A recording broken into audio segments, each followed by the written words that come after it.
Hi welcome to business pulse. War ఎఫెక్ట్తో చిన్న పరిశ్రమ చితికిపోతుంది. ఆల్రెడీ కుదేలైన ఎంఎస్ఎంఈలకి ఈ వార్ ఇంపాక్ట్ అనేది మరింత దుర్భర పరిస్థితుల్లోకి నెట్టిందని చెప్పుకోవాలి. ఈ ఎంఎస్ఎంఈలను ఆదుకునేందుకు కేంద్ర ప్రభుత్వం 2.5 లక్షల కోట్లతో క్రెడిట్ గ్యారంటీ స్కీమ్తో ముందుకొచ్చింది. ఈ విషయాలపై మనతో చర్చించేందుకు శంకర్ ప్రసాద్ గారు ఉన్నారు. వారు MSME principal advisory government of AP. అట్లాగే హనుమాన్లు గారు ఉన్నారు, ప్రముఖ ఆర్థిక నిపుణులు. వారు తెలంగాణ ఛాంబర్ ఆఫ్ కామర్స్లో కూడా కీలకంగా వ్యవహరిస్తున్నారు. అట్లాగే వెంకట్ బోరా గారు స్ప్రైపల్ ఫౌండరు. వారు హెచ్ఆర్ అండ్ సిఆర్ఎం సొల్యూషన్స్లో ఒక లీడర్గా ఎమర్జ్ అవుతున్నారు. సో మనం డిబేట్లో ముందుగా శంకర్ ప్రసాద్ గారు, నమస్తే అండి. శంకర్ ప్రసాద్ గారు సార్ చెప్పండి, ఎట్లా ఈ చిన్న పరిశ్రమలకి వార్ ఎఫెక్ట్ అనేది చాలా తీవ్రంగా పడింది. సో మీ అనాలిసిస్, అబ్జర్వేషన్.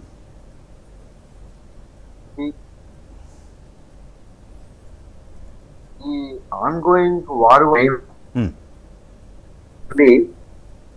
ఇంధన ఖర్చులు పెరిగాయి, రవాణా ఖర్చులు పెరిగాయి. Because fuel, power, energy one of the major for MSMEs కి. సో అలా కాకుండా గ్లోబల్ సప్లై చైన్ లో వాళ్ళకి చాలా వచ్చాయి, చాలా ప్రాబ్లమ్స్ వచ్చాయి. So they are facing a lot of problems అండి. గవర్నమెంట్ కూడా lot of government also coming forward to support them. ఇది చాలా ఎఫెక్ట్ పడిందండి. అయితే ప్రభుత్వం ప్రకటించిన క్రెడిట్ గ్యారంటీ స్కీమ్ కంటిన్యూ చేయండి సార్.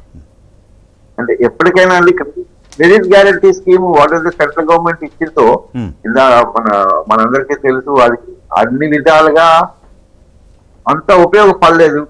కొంతమందికి ఉపయోగపడింది, కొంతమందికి స్కిల్ గ్యాప్స్ ఆర్ దేర్. దీని నుంచి మేము కూడా గవర్నమెంట్ తరఫు నుంచి మేము బ్యాంకర్స్ ని రిక్వెస్ట్ చేస్తున్నాము time to time credit guarantee scheme కింద మాక్సిమం ఇండస్ట్రీస్ కి సపోర్ట్ చేయాలని. ఎస్పెషల్లీ ఇట్లాంటి కష్ట పరిస్థితుల్లో మాత్రం బ్యాంకర్స్ ముందుకు రావాలి. సప్లై చేయకపోతే ఇండస్ట్రీ అనేది బాగా దెబ్బతింటుంది. ఆల్రెడీ 2 సార్లు దెబ్బతిన్నారు. డిమానిటైజేషన్, కోవిడ్ లో బాగా దెబ్బతింది. SME one of the major affected area. So ఈసారి బ్యాంకర్స్ కూడా రావాలి. సో మేము కూడా government Andhra Pradesh we are also convening meetings with all the bankers so that maximum credit base కి రావాలని. సో అలాగనే స్టేట్ గవర్నమెంట్ కూడా కొంత స్పాన్సర్ చేసి బ్యాంకర్స్ కనుక 75 ఏదైతే పర్సంటేజ్ ఇస్తారో దానికి ఇంకొక 10-15% గవర్నమెంట్ కూడా ఇచ్చేటట్టు మేము already government of Andhra Pradesh MoU సంతకం చేసామని. Right sir. ఇప్పుడు కోవిడ్ టైంలో ఇలాంటి ప్యాకేజ్ ప్రకటించారు ఎంఎస్ఎంఈస్కి క్రెడిట్ గ్యారంటీ స్కీమ్. సో అందులో ఉన్న కొంత లోటుపాట్లని ఈసారి సవరించే అవకాశం ఉందా? ఈసారి మరింత పకడ్బందీగా ఏమన్నా అమలు చేస్తారా?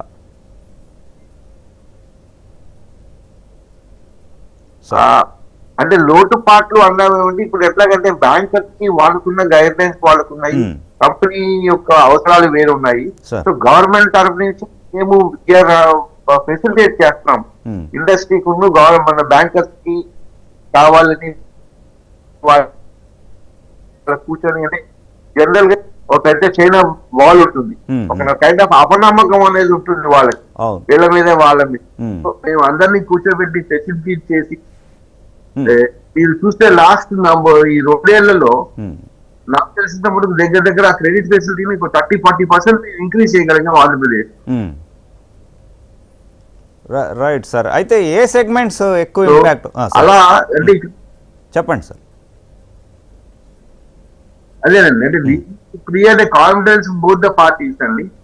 కూర్చోబెట్టి government is also there, whatever the government కూడా సపోర్ట్ కావాలి, ఇండస్ట్రీ కానివ్వండి, బ్యాంక్ కానివ్వండి. So it's all going to be team work. అందరు కలిస్తేనే కానీ ఈ సంక్షోభం నుంచి మనం బయటపడగలవాలి. అవునండి. అయితే ఏ సెగ్మెంట్స్ ఎక్కువ ఇంపాక్ట్ ఉంది సార్? మన ఫుడ్ ప్రాసెసింగ్ అంటారా, లేకపోతే ఆక్వా, ఎలాంటి రంగాలు ఉన్నాయంటారు? బల్క్ డ్రగ్ మేజర్ గా పడేవి food. Bulk drug is one of the major అండి అన్నిటికంటే. ఎందుకంటే ఎస్పెషల్లీ బల్క్ డ్రగ్స్ లో కావాల్సిన ఇండస్ట్రియల్ సాల్వెంట్స్ అవన్నీ petroleum based. Being a pharma background, biotechnology background, అది బాగా ఎఫెక్ట్ పడుతుందండి. ఎందుకంటే ఏపీఎస్ మీద ఇంటర్మీడియట్ చేయడానికి అవన్నీ మేజర్ థింగ్ పెట్రోలియం బేస్డ్. అలానే ఈ మనకు మేజర్ ఇంపోర్ట్ ఫుడ్ ప్రోడక్ట్స్ కానీ ఆక్వా కానీ middle east one of the major importer అండి. మనం ఫుడ్ ప్రోడక్ట్స్ చాలా సప్లై చేస్తున్నాం వాళ్ళకి, ఇండియా నుంచి కానీ ఆంధ్రప్రదేశ్ నుంచి కానీ. సో అదొకటి బాగా ఎఫెక్ట్ పడుతుంది బికాస్ ఆఫ్ ఈ వార్ వల్ల. అండ్ థర్డ్ ఇంపాక్ట్ అంటే మేజర్ వన్ అది అట్మోస్ఫియర్ ఏంటంటే ఫారెన్ రెమిటెన్సెస్. ఇప్పుడు చూస్తే Kerala is one state which is majority surviving foreign remittances నుంచి వస్తున్నాయి వాళ్ళకి. ఇవన్నీ ఇట్స్ క్యూములేటివ్ ఎఫెక్ట్ అండి. ఒక రంగం అని లేదు, బట్ ఎస్ కొన్ని రంగాలు ఉన్నాయి మీరు చెప్పినట్లు ఫార్మా, ప్రాసెసింగ్ అవి. But cumulative effect is on most things. And employment is going to be hit very badly because of lot of people are coming has come backward. ఇక్కడ కూడా అన్ఎంప్లాయ్మెంట్ పెరుగుతుంది, ఆ స్ట్రెస్ కూడా మనకు పడుతుంది. And lot of families who are dependent on foreign remittances అండి. Families ఇక్కడ వాళ్ళు పంపించిన దాని మీద సర్వైవ్ అవుతున్నాయి. ఎస్పెషల్లీ ఆంధ్రప్రదేశ్ కానీ తెలంగాణ కానీ అండ్ కేరళ. తెలంగాణలో చూసి సమ్ డిస్ట్రిక్ట్ లైక్ నిజామాబాద్ ఆ ఏరియాలో ఉంటుంది, మన ఆంధ్రప్రదేశ్ లో Kadapa. This is the cumulative effect అండి. ఒక ఫ్రంట్ లో అని చెప్పలేము because lot of man power in middle east are Indian origin. Right అండి. ఎక్స్పోర్ట్ ఓరియంటెడ్ సెగ్మెంట్స్ ఈ మధ్య కాలంలో బికాస్ సార్ చెప్పండి. అదేనండి, ఎక్స్పోర్ట్ కూడా మనకి పడుతుంది. ఎందుకంటే middle east one of the major market for us because of మనకున్న జియోగ్రఫికల్ గా ఉన్న రిలేషన్స్ కానీ మిగిలిన వాడికి మనకి ఒక క్లోజ్ రిలేషన్ ఉంటుంది వాళ్ళకి. కల్చరల్ గా కూడా we got lot of connectivity with them and lot of common food habits ఉన్నాయి.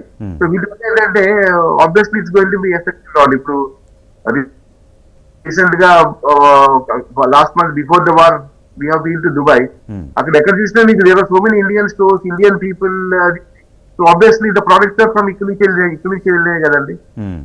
అవును అవును. So it's going to affect it out. And entire Dubai కానీ ఇది కానీ tourist is one of the major major revenue వాళ్ళకి. So tourist పడిపోయేసరికి automatic గా it's going to B fall different sectors. So మనం పంపించే ఎక్స్పోర్ట్స్ లో వచ్చాయి, టూరిజం వచ్చి everything is going to B. And airlines is also one of the major affected area. They have a lot of setback on those. ఆ విధంగా ఒక రంగం లేదండి, మనకి అన్ని రంగాల్లో ఎఫెక్ట్ పడేది. రైట్ సార్, మీరు లైన్లో ఉండండి, మళ్ళీ మిమ్మల్ని కాంటాక్ట్ చేస్తాం. హనుమాన్లు గారు చెప్పండి, మీరు ఆర్థిక నిపుణులుగా ఉన్నారు, అలాగే Telangana chamber of commerce and ఇండస్ట్రీలో కీ రోల్ ప్లే చేస్తున్నారు. అట్లాగే చాలామంది మీ క్లయింట్స్ ఎంఎస్ఎంఈస్ నుంచి ఉన్నారు. సో మీరు ఐడెంటిఫై చేసిన ప్రాబ్లమ్స్ మేజర్ ఏంటంటే తెలంగాణ మన ఆంధ్ర ఇండియా నుంచి కూడా ఎక్కువ మంది గల్ఫ్ కంట్రీస్కు ఇప్పుడు agriculture products agriculture products fruits కానీ వెజిటబుల్స్ కానీ పల్సెస్ కానీ తర్వాత రైస్ కానీ చాలా ఎక్స్పోర్ట్ అవుతున్నాయి. దానివల్ల ఏమవుతుందంటే ఇవి యుద్ధ వాతావరణం వల్ల ఈ ఎక్స్పోర్ట్ ఆగిపోవడం, తర్వాత ఇవి ఎక్స్పోర్ట్ కాకపోవడం వల్ల డ్యామేజ్ అయిపోతుంటాయి, ప్రొడక్షన్ లాస్ అయిపోతుంది, డ్యామేజ్ డిఫెక్ట్ అయిపోతుంటాయి, వీళ్ళకి వచ్చే పేమెంట్స్ కూడా లాస్ అవుతుంటుంది.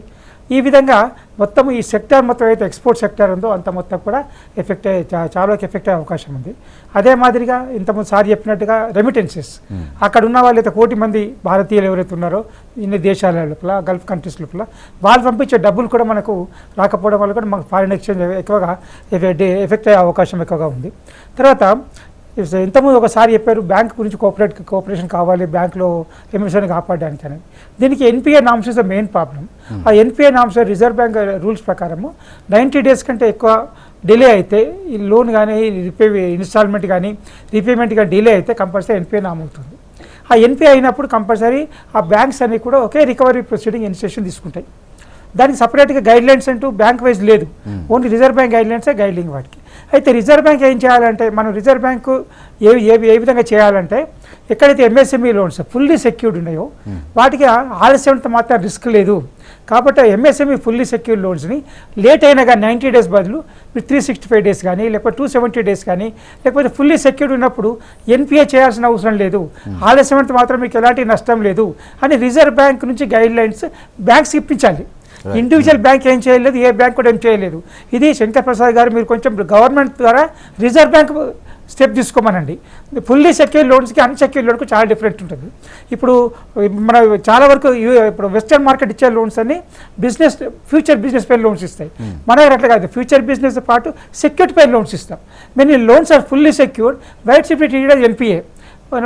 వాటికి 90 days కానీ ఎందుకు ఉంది? మీకు ఆలస్యం మాత్రం నష్టమే లేదు కదా, ఆలస్యమైన వాళ్ళు డబ్బు తీరుస్తారు. ఈ యొక్క చేంజ్ మాత్రం ఖచ్చితంగా bifurcation of loans fully secure అన్సెక్యూర్డ్కు చేస్తే మనకు ఎంఎస్ఎం కాపాడే వాళ్ళం అవుతాం. ఒకటి ఇది ముఖ్యమైన విషయం. ఇంకోటి ఏంటంటే మనకు ఇంపోర్ట్స్లో కూడా చాలా పెట్రోకెమికల్ సంబంధించిన ప్రోడక్ట్స్ ఉంటాయి. మన వాళ్ళు ఎక్స్పోర్ట్ చేయడానికి కూడా ఒక మ్యానుఫ్యాక్చర్ చేసి ప్రాసెస్ చేసి ఎక్స్పోర్ట్ చేస్తారు. మళ్ళీ ఎప్పుడైతే పెట్రోకెమికల్ మీద ఆధారపడ ప్రొడక్ట్స్ ఉన్నాయో వాటన్నిటి కూడా ఇంపోర్ట్ ఎఫెక్ట్ అవుతుంది, ఎక్స్పోర్ట్ ఎఫెక్ట్ అవుతుంది. తర్వాత డీలే కావడం వల్ల కాస్ట్ పెరుగుతుంది, ఫైనాన్షియల్ కాస్ట్ పెరుగుతుంది, ప్రొడక్ట్స్ కాస్ట్ పెరుగుతుంది, డ్యామేజ్ పెరుగుతుంది. ఇవన్నీ కొన్ని నష్టాలు జరిగే అవకాశం ఉంటుంది. వీటన్నిటిని కాపాడాలంటే మనం ఎలాంటి డిస్టర్బెన్స్ లేకుండా ఆల్టర్నేటివ్ సోర్స్ ఆఫ్ సప్లై చూసుకోవాలి. ప్రపంచంలో గల్ఫ్ కంట్రీసే కాదు మన పెట్రోల్ సప్లై చేయడానికి వేరే లాటిన్ అమెరికా కంట్రీస్ ఉన్నాయి, రష్యా ఉంది, కెనడా లాంటి కంట్రీస్ కూడా సప్లై తీసుకోవాలి. ఎలా డిస్టర్బెన్స్ కాకుండా చూడండి. ఉత్పత్తి రంగంలో అది చిన్న స్మాల్ మీడియం కానీ లార్జ్ కానీ మైక్రో కానీ ఏ మ్యానుఫ్యాక్చరింగ్ సెక్టర్ కూడా ఎఫెక్ట్ కాకూడదు. ఎందుకంటే ఎంఎస్ఎంఈ జీడిపిలో ఎక్స్పోర్ట్స్ ఇంటూ 40% ఎక్స్పోర్ట్లో ఎంఎస్ఎంఈ కంట్రిబ్యూషన్ ఉంది. ఎంప్లాయీస్కు 25% పైన కంట్రిబ్యూషన్ ఉంది. కాబట్టి ఈ సెక్టర్ ఎంఎస్ఎంఈ కంట్రిబ్యూషన్ని మనం గుర్తిస్తూ వాళ్ళకి ఎలాంటి డిస్టర్బ్ కాకుండా చూడాల్సిన అవసరం ఉంది. ఫైనాన్షియల్గా రా మెటీరియల్ సప్లైతో తర్వాత ఎలాంటి ఇబ్బంది కాకుండా చూడాల్సిన అవసరం. Right sir, right. RC Reddy గారు జాయిన్ అయ్యారు. సార్, మీరు బల్క్ డ్రగ్ అసోసియేషన్కి జాయింట్ సెక్రటరీగా వ్యవహరిస్తున్నారు. దాదాపు ఆల్మోస్ట్ 2 decades నుంచి ఫార్మా ఇండస్ట్రీలో ఉన్నారు.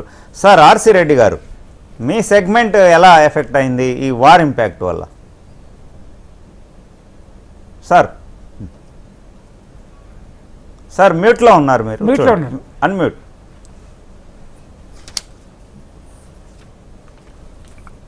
ఆర్సి రెడ్డి గారు ఇప్పుడు వినిపిస్తుందా సార్? ఓకే అండి, ఓకే చెప్పండి సార్. మీ అందరికీ నమస్కారం సార్.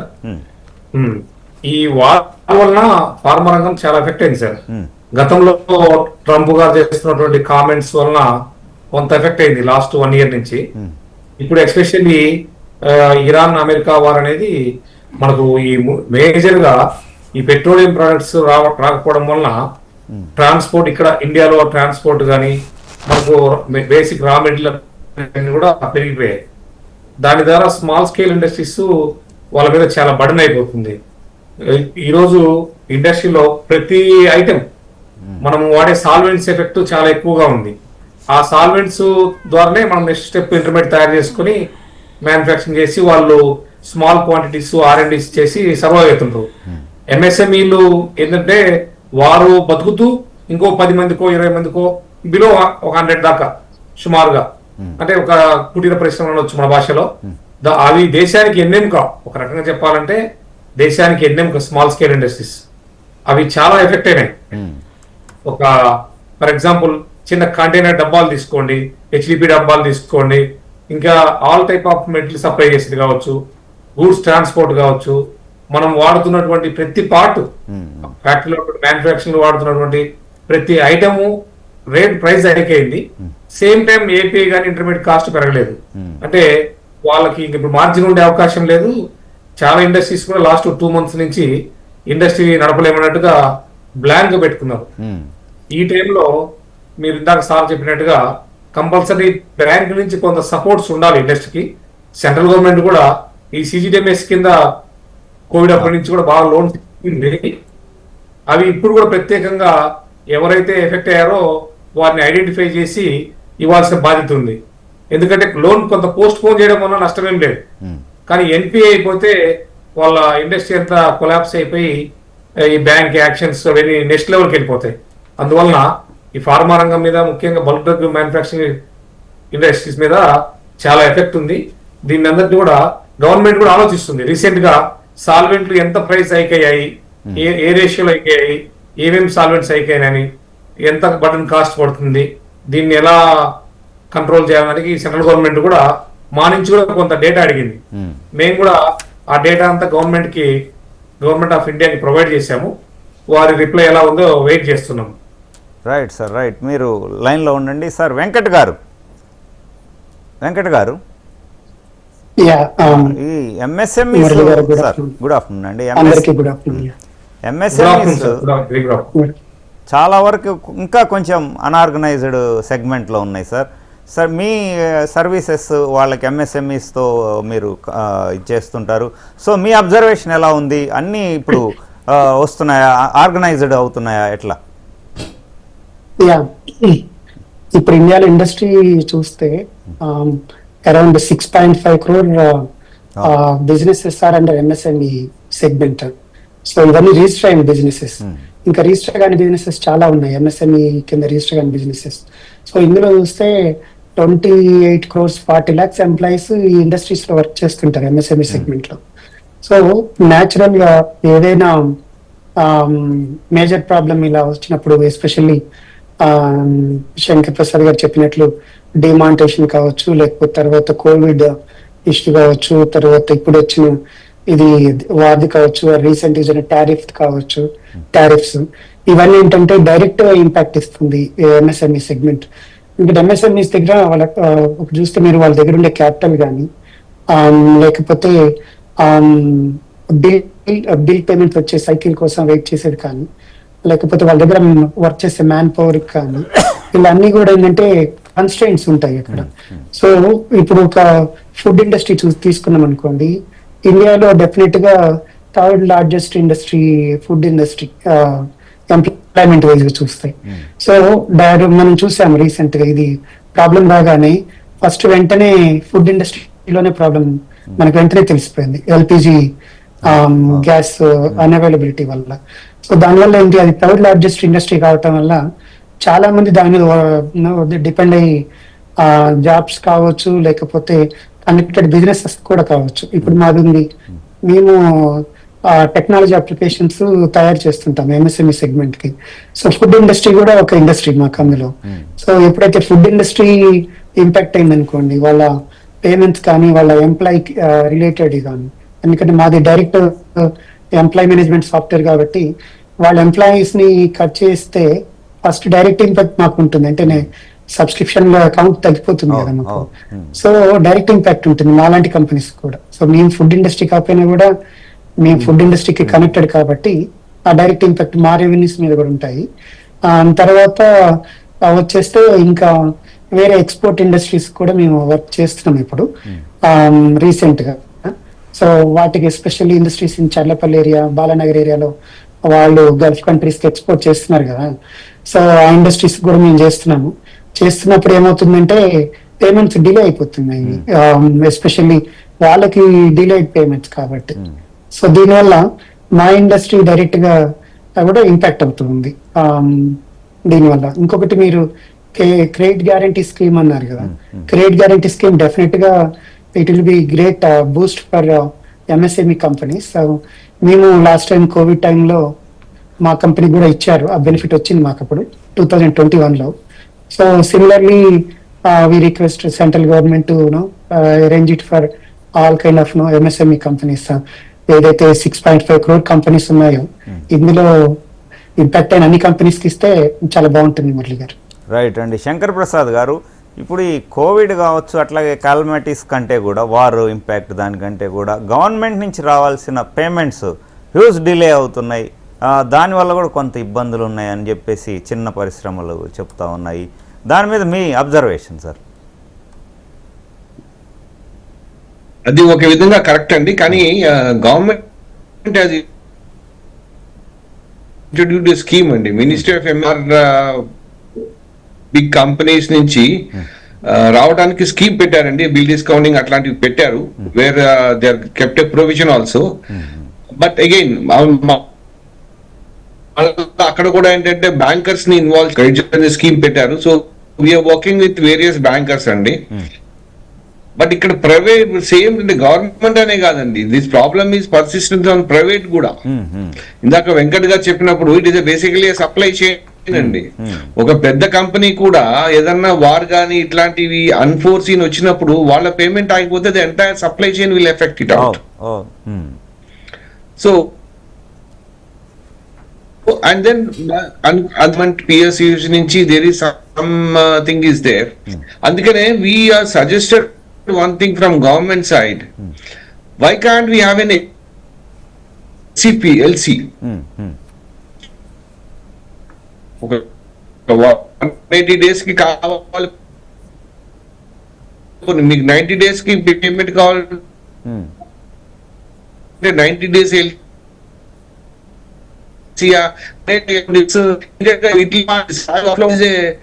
నాన్ ఫైనాన్షియల్ ఇన్స్ట్రుమెంట్ అది. So there is no cash transactions from both the sides. So that's what we have suggested also. And ఇంకొకటి మీరు ఇందాక ఎన్పిఏ గురించి వచ్చినప్పుడు ఎర్లియర్ ఇట్ వాజ్ 180 days అండి, తర్వాత దాన్ని 90 days చేశారు. అది ఆల్సో మేము గవర్నమెంట్ తరఫు నుంచి we have sent request, why దీన్ని ఇదివరకు పాతలాగా 180 days చేయండి.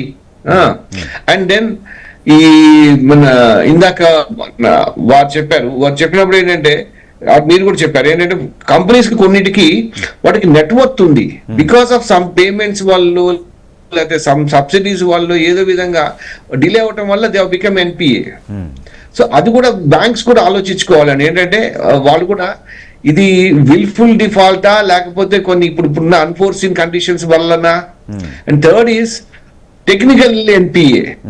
సో ఆస్తులు 100 కోట్లు ఉంటాయి, వాళ్ళకి 5 కోట్లు కనుక ఏదైనా లిమిట్ లో పాపం వాళ్ళకి ఎక్కడైనా పేమెంట్ ఆగిపోతే అసెట్స్ ఉన్నాయి, everything is there, still they are facing an issue. ఒకసారి ఎన్పిఏ అయిపోతే ఎక్కడ మనీ దొరకదు, ఏ బ్యాంక్ ఎంటర్టైన్ చేయదు.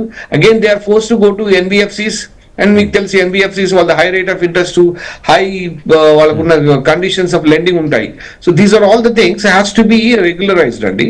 సో దానికి గవర్నమెంట్ తరఫు నుంచి again we are trying our level best. కానీ again this subject is a central government subject కాబట్టి ఇది has to collective leadership is required. దాంట్లో వి రిక్వెస్ట్ అసోసియేషన్స్ కానీ గవర్నమెంట్స్ కానీ అందరం కలిసి as a team we have to represent the central government అండి. Right sir. Hanuman గారు సార్ జస్ట్ బ్రీఫ్గా సార్ దీంట్లో మీరు ఇంతమంది అన్నట్టుగా రిసీవబుల్స్ ఏదో మెయిన్ ఇష్యూ ఉంది. అంటే ఇప్పుడు ఎంఎస్ఎంఈకి 90 days 45 days తగ్గించారు. ఇప్పుడు 45 daysలో ప్రతి కంపెనీ ఎంఎస్ఎంఈకి ఇవ్వాల్సింది 45 daysలో ఇవ్వాలి.